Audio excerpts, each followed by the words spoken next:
Satu, suami punya tugas itu mengajarkan agama dan hukum-hukum kepada istrinya. Mengajarkan agama dan hukum-hukum kepada istrinya. Harus. Dia punya soal adalah kalau suami tidak tahu agama. Dia tanya, bilang, itu hari saya agama apa Nah, itu yang jadi masalah. Dia mau ajar agama apa, akhirnya dia ajar semua agama. Jadi masalah.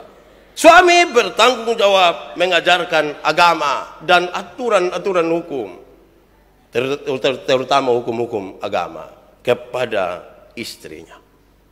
Kedua, suami bertugas untuk menemukan kelebihan istri. Saya ingin pakai bahasa-bahasa positif.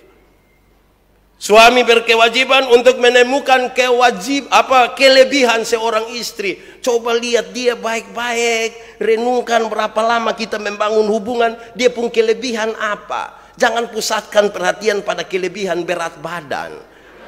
Harus sedikit taruhlah perhatian pada kelebihan lain. Saya pun istri ini apa kelebihannya, begitu lu kayak lebih cerewet dari beta. Bukan itu juga. Periksa kelebihan.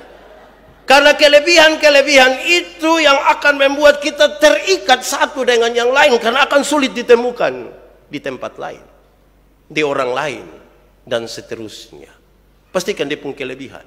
Jangan hanya cari dia punya kekurangan. Bilang dia dasar orang udik, pedalaman, tidak tahu diri. Temukanlah dia punya kelebihan. Ketiga, suami bertugas untuk mengasihi istri.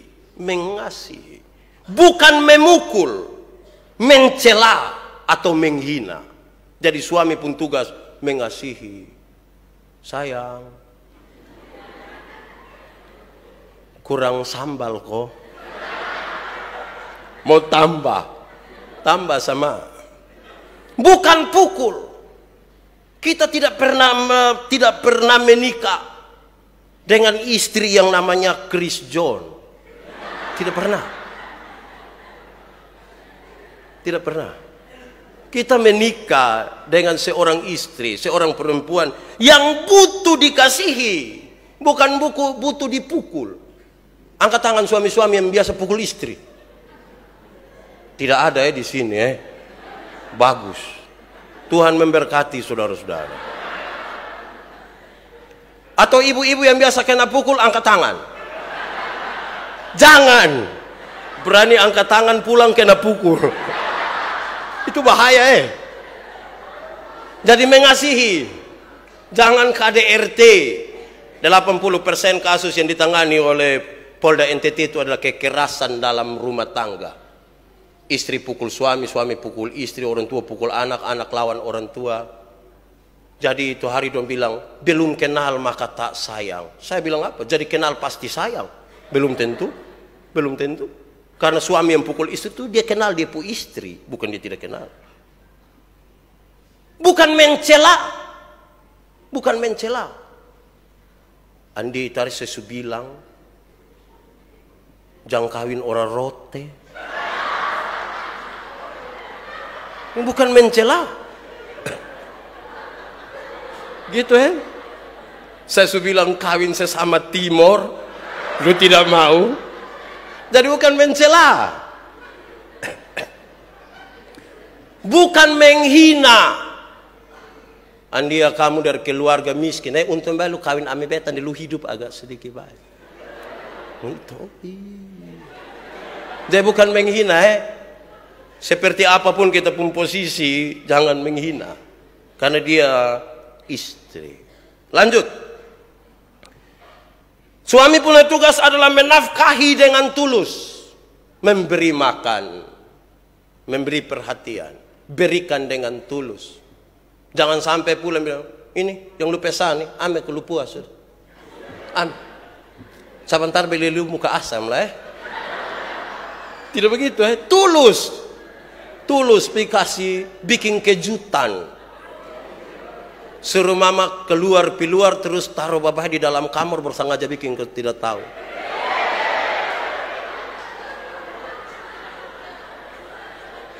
Mama masuk lihat apa? Pakaian kotor semua.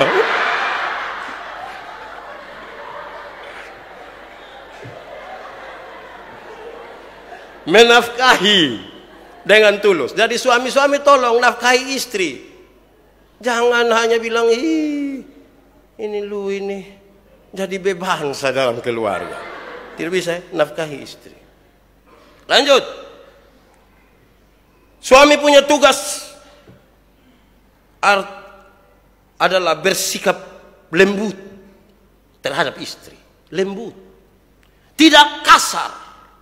Tidak keras. Beda dengan pukul ini. Jangan panggil istri, woi! Istri makin tua bisa jantungan. Tanpa sadar saudara membunuh dia. Panggil dengan lembut. Ma. Terus mak kurang dengan mak. Lebih. Tapi mulai dengan lembut. Kelembutan itu penting. Itu buah-buah roh yang diajarkan. Kelemah, lembutan. Tapi kami suami-suami di bagian timur Indonesia ini tidak sampai kelemah lembutan. Kami hanya sampai di lemah saja. Ketika lemah baru kami tahu kelembutan. Artinya ketika sudah sakit dan sudah tidak bisa baru dia bisa panggil bilang, "Ma, tolong."